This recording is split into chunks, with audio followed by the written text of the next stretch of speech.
जिससे देव ऋषि नारद जी को अभिमान हो गया, काम विजयी। तो भगवान शंकर से जाकर के कहा कि मैंने काम पर विजय प्राप्त की। तो भगवान शंकर ने कहा, भूल करके ऐसी बात मत कहो, ये अहंकार भरी बात है, और हमसे तो कह दिया तो कह दिया, भगवान हरि से मत कहना। तो जाकर भगवान हरि से पहली बात यही रखी। नारद जी को लगा भगवान शंकर क्रोध से काम को भस्म कर दिया, और मैंने क्रोध भी नहीं किया, इसलिए इनको हमारी विजय सहन नहीं हो रही है, इसलिए मना करते हैं कि हरि से जाके ना कहना। तो नारद जी सीधे हरि के पास गए और कहा, भगवान ऊपरी बात ये थी कि कृपा शब्द बोला और अंदर अहम था, तो भगवान ऊपरी बात नहीं सुनते, अंदर की बात देखते हैं, प्रभु हृदय की बात देखते हैं। कहा, भगवान आपकी कृपा से हमने काम पर विजय प्राप्त कर लिया। भगवान मुस्कुरा कर बोले, देवर्षि आप काम पर विजय प्राप्त कर ले तो कौन सी बड़ी बात, जो आपका स्मरण कर ले वो काम पर विजय प्राप्त कर ले, और पुष्ट कर दिया।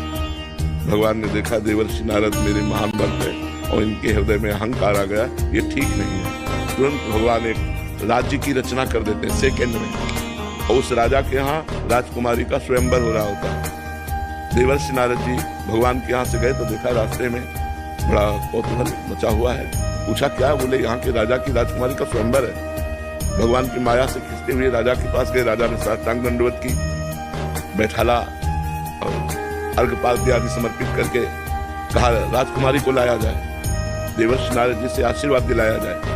जे ही राजकुमारी को देखा, अब देवर्षि नारद जी का मन विचलित हो गया। जैसे जैसे वो नजदीक आ रही थी वैसे वैसे वो कामाशक्त होते जा रहे थे। अभी भगवान से कह के आए कि मैं काम भी गई। भगवान की माया मूर्तिमान मोहिनी माया, हाथ जे ही स्पर्श किया बुद्धि गई। दर्शन से काम व्याप्त हो गया, स्पर्श से जो भागवती बुद्धि थी वो अंतर्ध्यान हो गया। अब उसमें जब रेखा पढ़ी तो लिखा था, जो इसे वरेगा वो अविनाशी हो जाएगा, मरेगा नहीं, जो इसका वरण करेगा वो लक्ष्मीपति होगा। अब बुद्धि होती तो समझ जाते सारे लक्षण भगवान के हैं, लेकिन ठान लिया कि ये मुझे वरण करेगा। अब विचार किया कि मेरा रूप तो ऐसा नहीं है कि राजकुमारी मुझे वरण कर दे, ऐसा रूप तो भगवान हरि का है। अब इस समय तपस्या के द्वारा इसको हम प्राप्त नहीं कर सकते, समय नहीं है, तो भगवान हरि की शरण में चले, क्योंकि हरि जैसा मेरा कोई हितैषी नहीं। ये बात बहुत जरूरी है।